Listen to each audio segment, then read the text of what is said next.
Alors, Bezrat Hashem, là on continue le Sod Yesharim dans le sujet très intéressant là de Ribbon Alma, un passage du Zohar très très très profond qu'on fait avant la Akedat Yitzhak.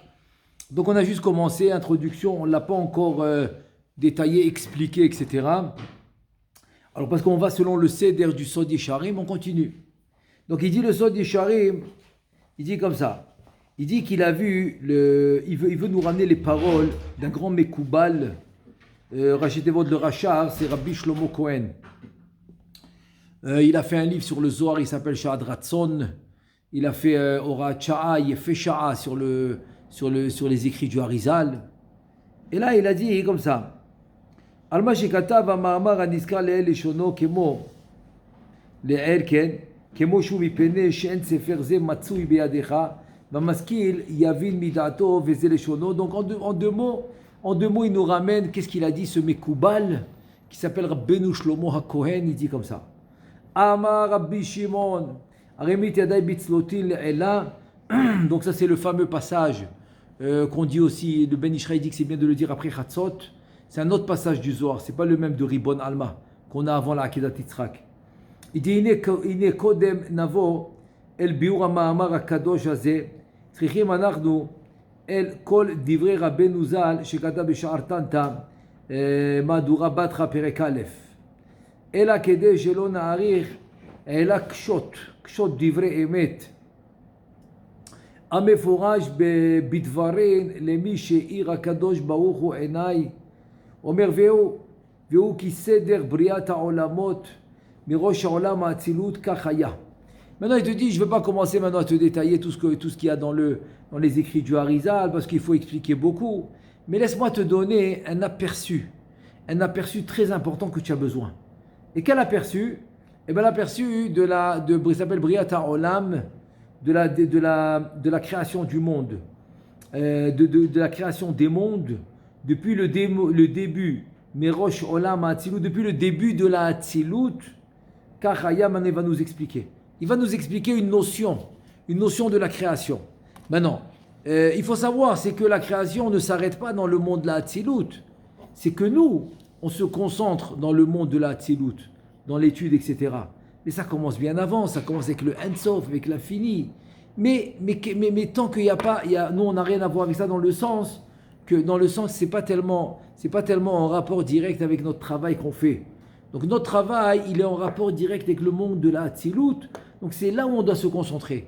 On doit se concentrer dans le monde de la Hatzilut parce qu'on doit se concentrer dans le travail que nous on fait. Qu'on étudie, qu'on fait la tfila, qu'on fait les brachot, qu'on fait les yiratzon, qu'on fait la amida, etc. etc. Donc chaque chose qu'on fait, il est en rapport direct. Ça c'est premièrement. Deuxièmement, il faut savoir que le Atid Lavo, la Asiya, Yetzira et Bria s'annulent. Ils sont annulés ceux-là, les trois mondes. Et on retourne au monde de la Hatzilut comme c'était avant la faute. Donc c'est pour ça que toute notre concentration, et toute notre étude, et tout notre but dans la tfila, etc., c'est d'arriver au monde de la Hatzilut. Donc c'est important de savoir, nous on va maintenant le mentionner en kitsur, en abrégé, on va mentionner un petit peu comment ça s'est passé depuis le début de la Hatzilut. Et donc ça s'est passé comme ça. Donc d'abord, tu as ce qu'on appelle le premier partsouf. Le premier partsouf qui va habiller le Ein Sof, parce que le Ein Sof, c'est lui qui va générer la lumière dans toute la création, qui va s'appeler le Chalal, Hapanouy. C'est là où le Ein Sof s'est retiré. Mais finalement, il va revenir le Ein Sof, Be'ehara, un reflet dans un partsouf habillé, et non pas comme il était avant. Avant, il n'était pas habillé. Donc c'est pour ça qu'il n'y avait pas de place à la création. Pour faire place à la création, il fallait ce qu'on appelle le Tzimtzum.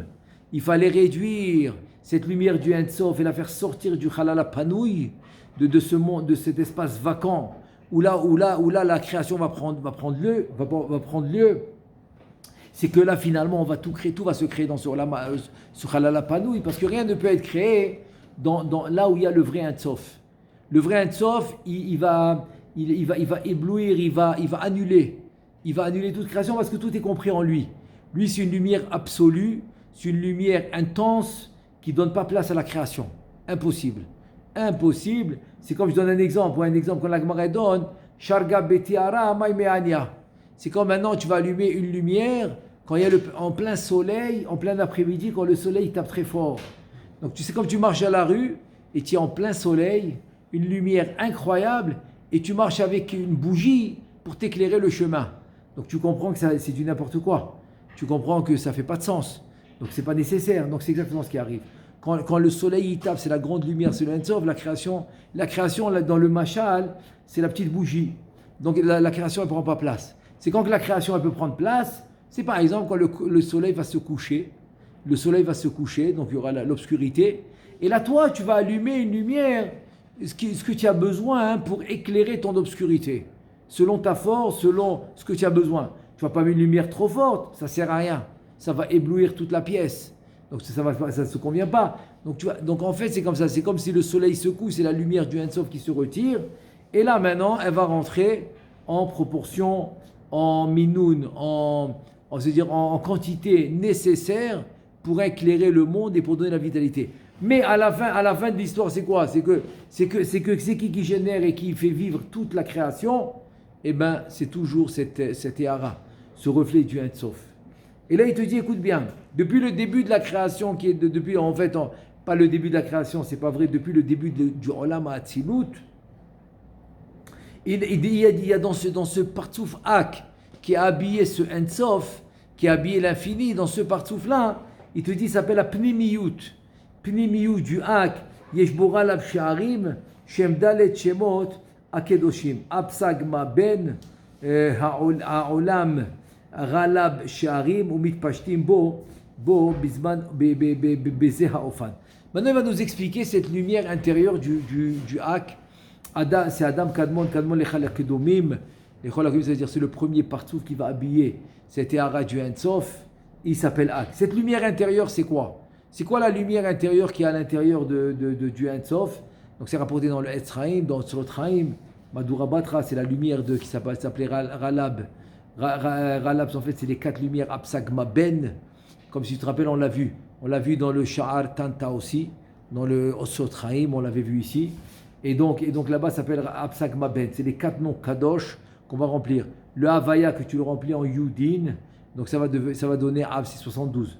Parce que quand tu remplis la Havaya, la Havaya c'est Yud, Ke, Vav, Ke. Donc tu remplis le Yud, c'est Yud, Vav, Dalet. Tu remplis le He, c'est He, Yud. Le Vav, c'est Vav, Yud, Vav. Ensuite le He, c'est He, Yud. Tu fais le calcul, ça fait 72. Le Sag, c'est la même chose, mais la seule différence, le Vav, il va s'écrire Vav, Aleph, Vav, ça devient 63. Ensuite, on a le Ma, tu remplis tout avec Aleph. Le Yud, Vav, Dalet, il reste. Mais le He, c'est Aleph, He, Aleph, le Vav, Aleph, Vav, et le He, Aleph, ça fait 45. Et il nous reste le Shem Ben. Le Shem Ben, c'est doublé. Le Yud, il est doublé, ça fait Yud, Vav, Dalet. Yud et Vav, Dalet, c'est 10, ça fait 10 et 10. Ensuite, le He, ça fait He, He. Vav, c'est Vav, Vav. Et le dernier He, c'est He, He, donc c'est tout doublé. Il s'appelle aussi Ma'arat Marpela. Marpela, c'est une nation de Kafoul, il est doublé. Donc voilà, ça c'est Absagma Ben. Il y a 232 She'arim. C'est quoi le She'arim? C'est des permutations. Quand je prends ces noms-là, Kadosh, qui sont les lumières à l'intérieur de ce Ak, Kadmon Lechad Akedomim, donc ces lumières-là de ce Absagma Ben, ça me donne 232 She'arim. Ça veut dire qu'avec ces 232 She'arim, tout ce qui a été créé dans l'univers, qui est en fait le Chalal HaPanouï dans l'espace vacant, tout vient de là-bas. Donc c'est le Makor du Makor, c'est la source de la source, c'est la racine de la racine. C'est eux. Et c'est comme ça qu'il commence le Sefer Yetzira. Sefer Yetzira, il commence avec les Ralab Sha'arim. Donc quand tu me dis maintenant, tu as Aleph, Bet, Gimel, Dalet, etc., tu as les 22 lettres de l'alphabet. Très bien, mais tu les as en Adbash. Tu commences Aleph, Taf, Bet, Shin. Ensuite tu fais Gimel, Resh. Ensuite tu fais Dalet, Kof, etc. Donc ça s'appelle Adbash. Ensuite, tu as par exemple Ayak Bachar. Ayak Bachar, c'est une autre permutation. Ayak Bachar, tu dis combien de lettres? Avec les lettres finales, tu obtiens 27 lettres. 22 plus Mansapar, ça fait 27. Ça fait 3 colonnes de 9 lettres. De Aleph jusqu'à tête, ça fait une colonne. Ensuite, tu refais une autre colonne de 9. On a dit Ayak, c'est-à-dire de Yud. De Yud, c'est la deuxième colonne. Elle commence par Yud jusqu'à Tzadik. Ça fait 9 lettres. Ensuite, troisième colonne, c'est le kouf. Le kouf jusqu'à la dernière lettre finale qui est le tzadik. Que le tzadik jusqu'au tzadik, sophite. Ça fait encore 9 lettres. 9 lettres, ça fait 3 colonnes. Donc, la première ligne des 3 colonnes, c'est Ayak. Parce que la première colonne, c'est Aleph. Deuxième colonne, elle commence par Yud. Troisième colonne, elle commence par Kouf. Ça fait Ayak. La deuxième ligne, alors là, ça commence par Bet, Bachar, Bet, Chaf, Resh, etc. Et comme ça, tu continues. Si tu veux savoir la troisième, c'est facile. Donc, c'est le Gimel. C'est la troisième ligne de la première colonne. La troisième ligne de la deuxième colonne, on a dit que c'était Lamed, Yutraf Lamed. Ça fait Gimel, ça fait Gimel Lamed. Et ensuite, la troisième colonne, qui était Kouf, Reshin. Donc, ça fait Balash. Ayak, Bachar, Balash. Comme ça, tu fais. Ce sont encore d'autres permutations. Et comme ça, tu en as. Maintenant, tu as la permutation qui va faire, par exemple, les lettres à l'envers. Ça s'appelle Tashrak. Tashrak, c'est Tav, Shin, Resh, Kouf, Tzadik, etc. Comme ça, tu vas en arrière. Voilà encore une autre permutation. Tu en as 232 Ralab Sha'arim. Et c'est comme ça que le monde a été créé. C'est-à-dire que le monde a été créé avec les lettres. Les lettres. Parce que les lettres, c'est les kelim. Et nous aussi. On a été créé avec les lettres. Et par exemple, chez nous, les lettres, où est-ce qu'ils se dévoilent? Chez nous, les lettres, ils se dévoilent dans le front. Dire dans le front, on voit les lettres. Dans le front, on voit les lettres. C'est comme ça, c'est là où ils se dévoilent. Mais en fait, si tu décortiques tout le corps, donc les lettres sont partout. Donc quand je dis ils se dévoilent dans le front, c'est pas parce que dans le reste du corps, il n'y a pas les lettres. Mais bien sûr qu'il y a les lettres. Mais c'est pas là-bas où je les vois. Je ne vais pas voir maintenant, si je prends la main par exemple de l'homme, je ne vais pas voir de lettres là-bas. Et c'est pas parce qu'il n'est pas fait avec les lettres. Oui, il est composé avec les lettres. Mais où est-ce que se dévoilent les lettres? Dans le front. Et c'est comme ça que je vais savoir quelle mitzvah il a faite. Et si Chas V'Shalom il a fait une Avera. Maintenant, pas que ça. J'ai envie de savoir, moi je te pose une question maintenant. J'ai envie de savoir, est-ce que cet homme-là, il est en train de réparer le Nefesh, le Ruach ou la Neshama? Parce que c'est les 3 niveaux que l'homme il doit réparer. On est d'accord? Ok. Comment je le sais maintenant? Je regarde son front. Comment je le sais? C'est facile. On a 3 grandeurs de lettres. On a les petites lettres comme Vaikra, le Aleph de Vaikra, c'est petit. Lifkota, Avraham, l'aspid et Lifkota, le Chaf il est petit. Donc il y a plusieurs endroits où le Chaf il est petit. Pas beaucoup, mais il y en a. Ces petites lettres représentent le Nefesh. Maintenant, tu as toutes les lettres de la Torah, normales. Ça représente le Ruach. Maintenant, toutes les grosses lettres de la Torah, comme par exemple Shema, Aïn il est grand. Ehad, Dalet il est grand. Les grandes lettres, c'est la Neshama. Donc, quand je vois dans le front de l'homme, et je vois que dans son front, c'est des petites lettres, je sais qu'il est en train de réparer maintenant le Nefesh. Mais quand dans son front, je vois des lettres normales moyennes, il est en train de réparer le Ruach. Mais quand dans son front, je vois des lettres grosses, les grosses lettres, il est en train de réparer la Neshama. Donc c'est comme ça, c'est-à-dire à travers le front, où les lettres vont se dévoiler, c'est là que je vais savoir tout sur l'homme. C'est comme ça que le Harizal, il voyait tout. Le Harizal, il voyait tout à travers les lettres. Donc tout ça pour te dire que quoi? Toute la création a créé avec des lettres. Alors quand tu me dis, tu sais quoi? Adam Arishon, il a donné un nom à toutes les créations. Il a vu un cheval, parce qu'un cheval en français, horse, en anglais, c'est pas sa mahout, c'est pas son essence. C'est rien qu'une convention. On s'est assis, on a dit, tu sais quoi, on va l'appeler un cheval. Et en anglais, ils ont dit, on va l'appeler horse. C'est rien qu'une convention. Mais quand maintenant, Adam Arishon, il vient donner le nom au cheval. En fait, c'est pas un nom qui est venu comme ça, non. Il est parti chercher la racine de ce cheval dans les Ralab Sha'arim, dans les 232 permutations de la création du monde. Donc il va chercher maintenant cette création qui s'appelle le cheval. À la racine, qu'est-ce qu'il trouve? Sa mère, Vav, sa mère. Il va l'appeler Sous. Maintenant, pourquoi Sous? Que le Vav c'est où? Le Vav des fois il est haut, ça peut être Sos. Sos, sa mère, Vav. Sa mère, c'est pourquoi? Il a vu sa mère, Vav. Il a vu sa mère, Vav, sa mère. Pourquoi il a mis le ou? Parce qu'en fait, le ou aussi, dans les voyelles, lui aussi, ça fait partie d'une sphira. Donc il a vu que c'était la sphira du Shuruk, ça s'appelle le Shuruk. Et la sphira du Shuruk, c'est le Yesod. Donc c'est ce qu'il a vu. Donc c'est pour ça qu'il a appelé Sous. Quand il a vu maintenant la table, donc il est parti monter dans la racine, parce que la table, ça va représenter le Misbéar. Tu sais que Shabbat, ta table de Shabbat, et bien en haut, il y a une chambre où il y a toutes les tables de Shabbat de Ham Israël. Alors, exactement, la reproduction. C'est-à-dire qu'en fait, tu as une reproduction et un reflet de monde supérieur. Donc, ta table de Shabbat ici, c'est exactement la table qu'on va voir en haut. Donc, le Mémouné, vendredi soir, il se balade là-bas. Il dit, ah, voilà la table de Rabbi Shlomo. Ah, voilà la table de Rabbi Yitzhak. Ah, voilà la table de Rabbi Shimon, etc. Donc, les tables, il les voit là-bas. Donc, c'est pour ça que Adam Arishon, quand il appelle la table, il va chercher dans le Shoresh. Et qu'est-ce qu'il trouve?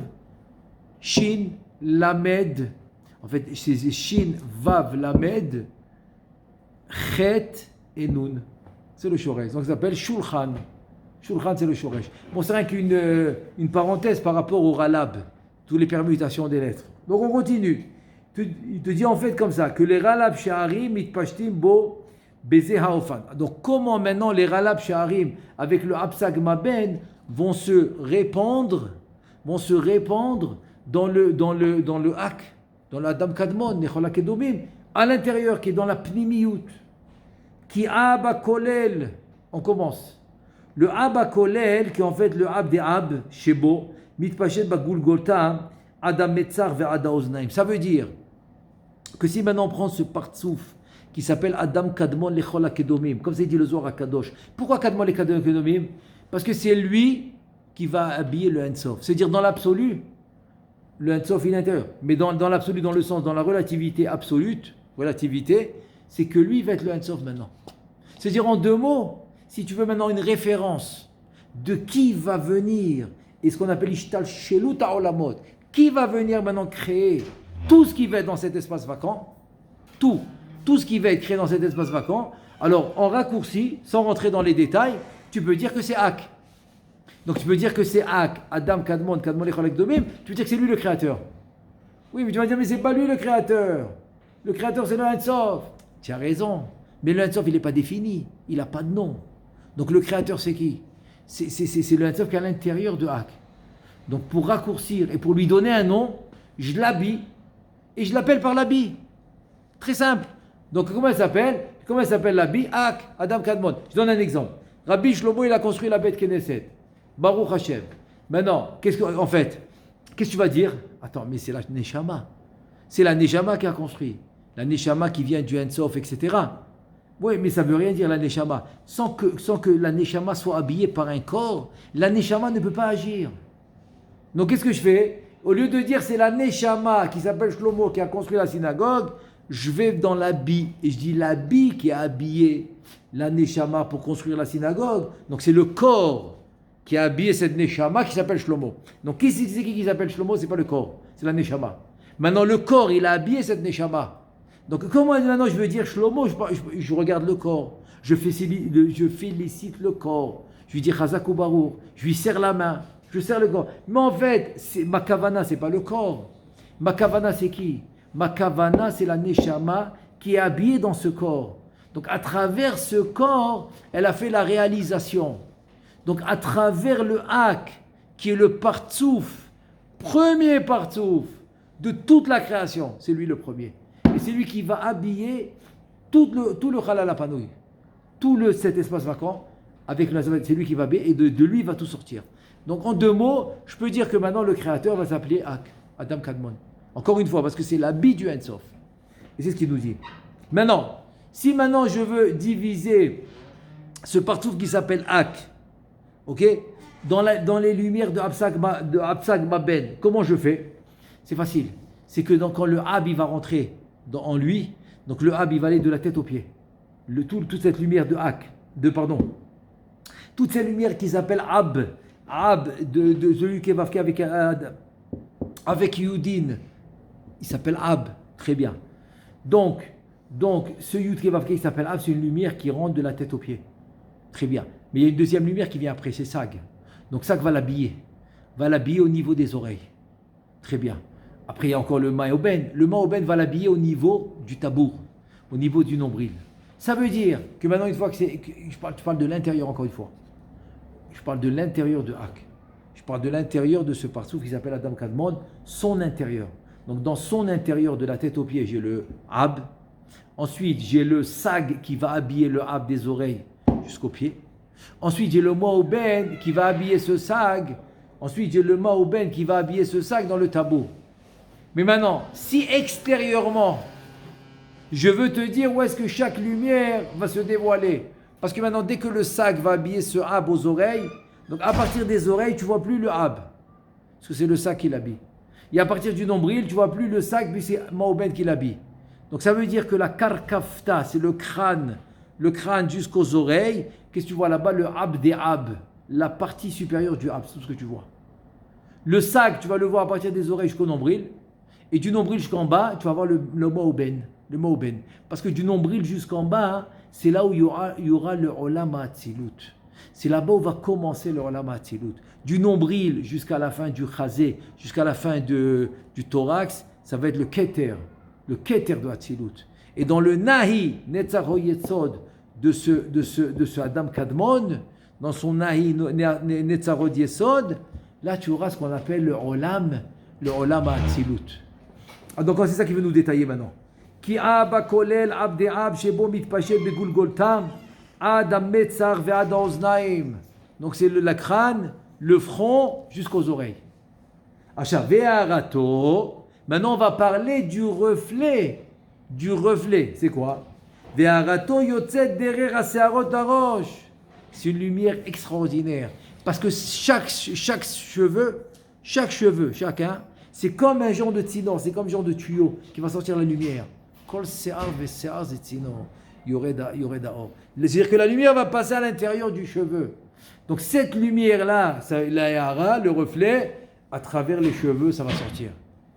Zubilvad mitgale mimenu. C'est de ça qui va se dévoiler, parce que le sac va l'habiller à partir des oreilles. Très bien. Vesak shebo mitpashet mina metzar ve'ada oznaim.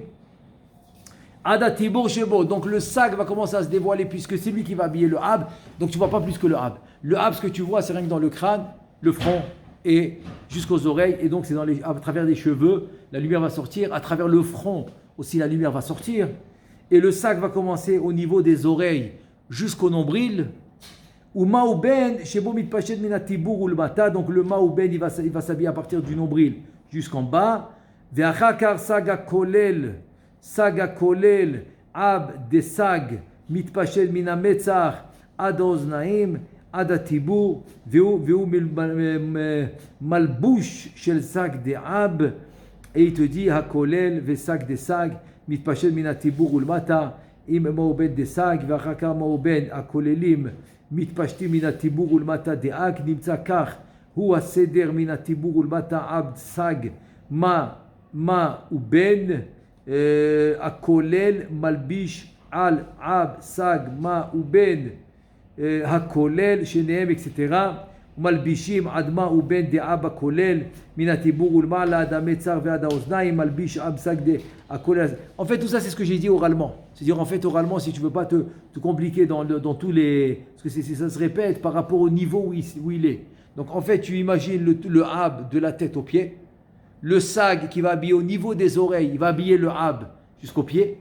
Ensuite le ma'ouben va habiller le sag du tabour, du nombril jusqu'aux pieds. Maintenant chacun d'entre eux, le hab va se diviser en... Ça s'appelle asmab des hab, c'est-à-dire le hab sagmaben de hab. Asmab des sag, le absagmaben du sag, et dans le ma'ouben la même chose. Donc tout le reste c'est rien que des détails. C'est pour ça que je passe. Velo yesh zulati, yesh te prinot elu umina metzar ulma'ala meir, voilà ça on l'a fait. Velo od kasher ayala baratzon hapashut hakadosh hama'atzil ha'elyon le'atzil ve'atzil olam ha'atzilut gazar ve'alu kol ha'ored ha'gdolim etc. ולמטה למעלה מטיבור אחר כך עליית שם אומר פרסה בהפריש בין הטיבור ולמעלה אומר לבין הטיבור ולמטה והיא מה שכתב רבנו ז"ל בשאר הנקודים. Ensuite, ça veut dire maintenant en deux mots il te dit comme ça s'appelle Katsalik Biroté les Mivri Halma. C'est-à-dire que le Zohar Kadosh va te dire quand Katsalik Biroté les Mivri Halma, c'est la chose suivante. Il faut savoir une chose, c'est que quand le monde a été créé, il n'y a rien qui se fait tout seul. Ça veut dire que c'est nous qu'on doit faire le premier pas. Ça s'appelle Aliyatman. Ça veut dire que Adam Arishon, Adam Arishon, il va prier. Et donc, quand il va prier, par exemple, ça va faire pousser les herbes. Il dit, par exemple, quand Akadosh Baruch Hu, il a créé les asabim, le troisième jour, les déchets, batache haaretz, déchets. Donc, il dit que les herbes, ils sont restés au bout de la terre, ils n'ont pas poussé. Il attendait qu'Adam Arishon prie pour que ça sorte. Ça s'appelle Aliyatman. C'est-à-dire pour que nous, on puisse voir des conséquences dans ce monde. Pour que le monde, il avance, on a besoin de faire le premier pas qui s'appelle Aliyatman. Donc, il y a le minimum de survie que le monde il va obtenir sans rien, sans qu'on fasse rien, c'est le minimum. Mais pour faire avancer le monde dans le tikkun des 6000 ans, il a obligé la participation de l'homme. C'est comme ça que le monde a été créé et c'est comme ça qu'il peut avancer. S'il n'y a pas la participation de l'homme, il n'y a rien qui se passe. Il te dit le Navi, le prophète, il te dit, si je n'ai pas créé la Torah, tu ne vas pas étudier la Torah, tu ne vas pas faire les mitzvot, le monde, oublie-le, on peut l'effacer, il ne sert à rien, il ne peut pas avancer. Maintenant, le problème qu'il y a eu au départ, c'est que l'homme n'est pas créé. Comment on fait? On doit faire tout un déroulement maintenant pour arriver à la création de l'homme. Et l'homme n'est pas encore créé. Ça s'appelle Katzalig, les Bir'outé, les Mivre Alma, ça s'appelle. Quand il y a eu le ratson, la volonté de créer le monde. Donc il fallait une force qui n'existait pas. C'était la force de Adam Arishon. Donc comment maintenant on va procéder à faire une création quand il n'y a pas l'homme pour faire Aliyatman? Et donc le Zohar HaKadosh, il te dit, dans un tel cas de figure, alors qu'est-ce qui s'est passé? Dans un tel cas de figure, c'est que HaKadosh Baruch Hu, il a fait lui-même le premier pas. C'est que lui-même, HaKadosh Baruch Hu, devait faire le premier pas pour arriver à créer le monde. Donc il a fait le premier pas jusqu'à qu'il a créé Adam Arishon.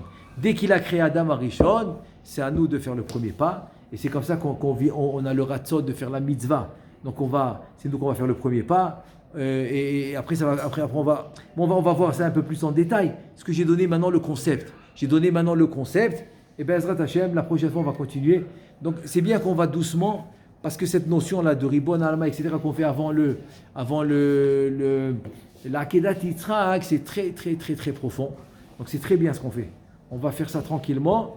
Là, maintenant, voilà, on a fait une deuxième introduction. Maintenant, Ezrat Hashem, la prochaine fois, on continue dans le Sod Yesharim. Baruch Adonai Le'olam. Amen ve Amen.